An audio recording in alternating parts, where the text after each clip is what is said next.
Mga kapuso, ingat po sa mga peking hard drive at SD card na mabibili sa merkado.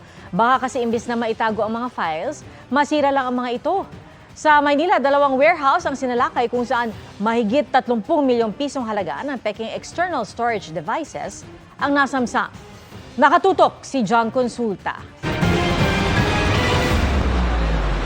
Sa bisa ng search warrant, sabay na pinasok ng NBI-NCR ang 2 warehouse sa Binondo, San Miguel sa Maynila nitong Lunes. Sa NBI, pakibaba mo na yung mga telepono. Ang search warrant na yan, inisyo ng RTC Branch 28 Manila sa kasong trademark infringement.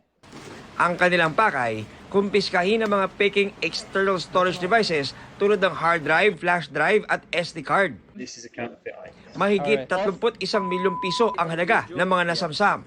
Kopyang-kopya ng mga ito ang mga orihinal na produkto, pati mga kahon at packaging. No QR code. Nag-conduct ng surveillance at test by ang ating mga operatiba at matapos na makabili ay ipinakita po ito sa ating complainant who immediately issued certification that it's actually a fake hard drive but using their trademark. Ayon sa NBI, ang raid ay bunsod ng sumbong mismo ng manufacturer ng mga totoong external storage device. Bukod sa nagrereklamong kumpanya, mas dihado rin daw ang mga customer kung peke ang mabibili nilang storage device.